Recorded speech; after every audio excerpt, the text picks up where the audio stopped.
suggest a new strategy, Artyom. Only different in your mind. Help me, Obi-Wan.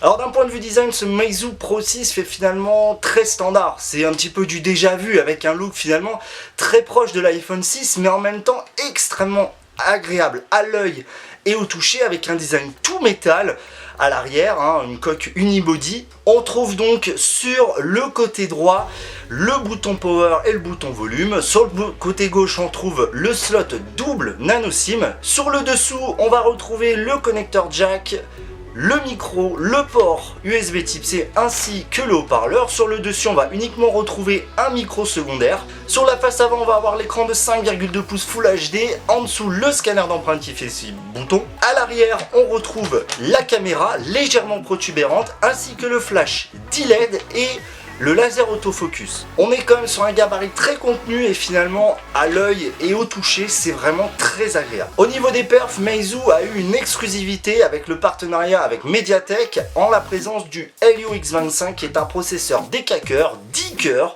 couplé à 4 Go de RAM. Dans les faits, qu'est-ce qu'on a? Il fait le boulot ce processeur, c'est pas un monstre, il vaut pas le Snapdragon 820 ni l'Exynos du Samsung S7 mais il fait tout ce qu'on a besoin. Que ce soit en termes de jeux vidéo, on n'a aucun problème de lag ni de fluidité, finalement comme le P9.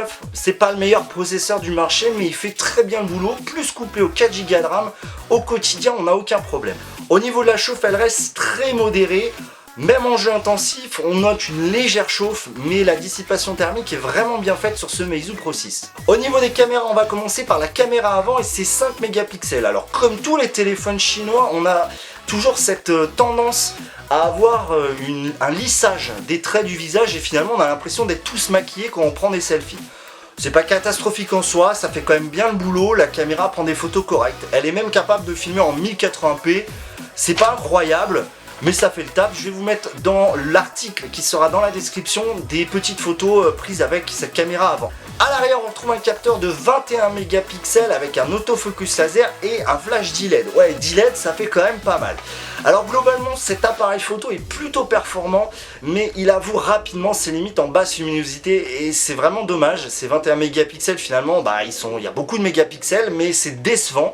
Le piqué même global des photos n'est pas exceptionnel, on est bien loin d'un OnePlus 3 ou même d'un Huawei P9. C'est un peu une déception. En plus, je dois avouer que le gadget des D-LED, et je suis pas convaincu du tout, il nous donne des photos très chaudes quand on prend avec. Pareil, je vous mettrai dans la description des liens vers les photos. C'est vraiment dommage, je trouve que cet appareil, il est pas mauvais, attention, il prend quand même des très bonnes photos, mais quand on se dit flagship, il faut pouvoir rivaliser avec les meilleurs, et là, il ne rivalise pas, il prend tout de même des clichés de très bonne qualité. D'un point de vue vidéo, le Pro 6 est capable de filmer en 4K. Je dois dire qu'en mode vidéo, l'autofocus se fait plutôt bien grâce à l'autofocus laser, il est plutôt réactif. Les vidéos sont pas encore folles, c'est clair, mais là encore, on a globalement une qualité très correcte. On peut noter quand même la présence de quelques modes plutôt sympathiques comme la création de GIF, le mode slow motion ou encore un mode macro et un mode manuel. C'est plutôt pas mal, le mode manuel est plutôt pas mal foutu, c'est intéressant d'avoir ces fonctions. D'un point de vue logiciel, on est sous Android 6.0 avec la fameuse surcouche de Meizu Flyme OS en version 5.2. Alors comme pour le Huawei P9, cette surcouche est très marquée iOS sans app drawer, etc. Mais par contre, comme pour le Huawei, l'expérience est très positive avec beaucoup de petites choses qui font qu'elle est agréable à utiliser au quotidien. La grosse particularité est la navigation. Sous Android, on a globalement une touche retour, une touche home et une touche multitâche. Chez Meizu, il n'y a qu'un bouton, le fameux bouton home, qui a en fait trois fonctionnalités en elle-même, plus le multitâche. Alors multitâche, comment ça se passe? Vous sweepez du bas de l'écran, d'un des deux côtés du capteur d'empreinte et vous accédez au multitâche. C'est plutôt réactif.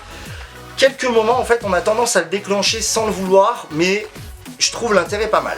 Le bouton home en fait a trois fonctions. On peut cliquer dessus, on a une touche sensitive aussi, plus le scanner d'empreinte. Donc quand on clique sur le bouton, on va avoir la fonction home. Quand on touche sensitivement la touche, on va avoir le bouton retour et puis on a le scanner d'empreinte.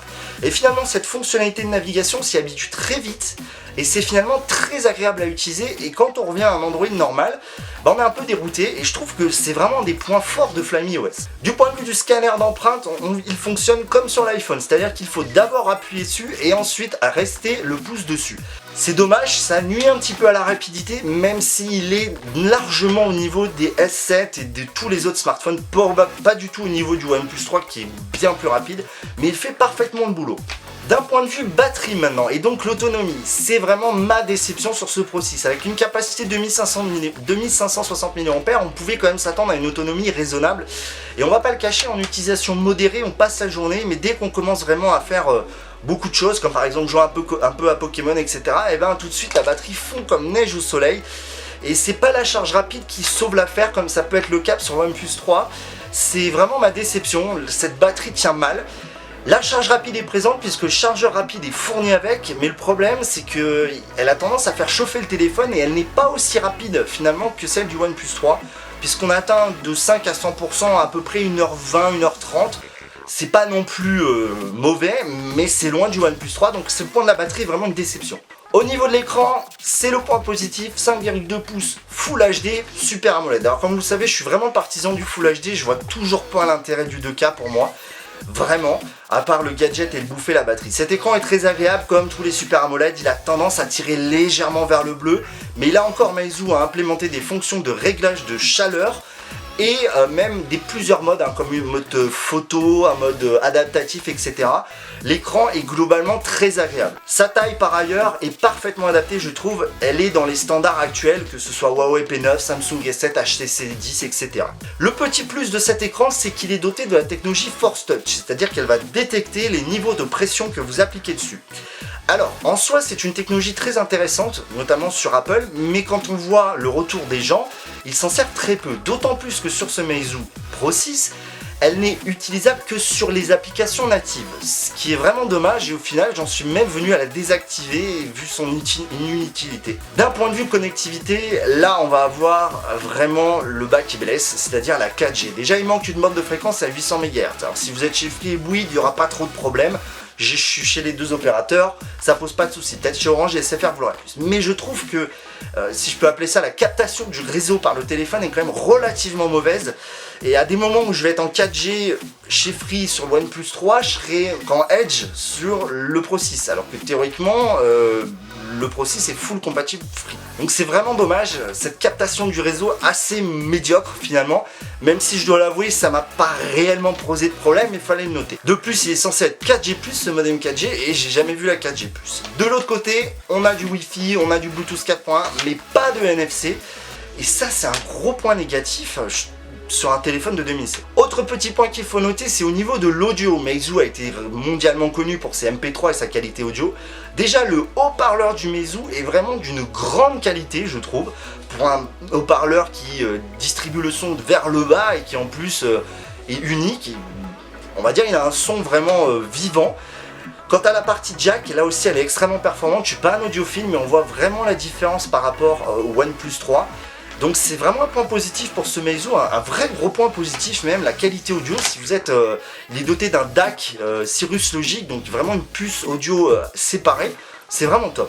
Finalement, qu'est-ce que je peux conclure sur ce Meizu? J'ai beaucoup aimé sa prise en main et son utilisation quotidienne, ce toucher métal, ces bords arrondis, finalement cette bordure entre l'écran et la coque qui est parfaitement lisse. Vraiment au quotidien, c'est un téléphone très plaisant à prendre en main, vraiment joli.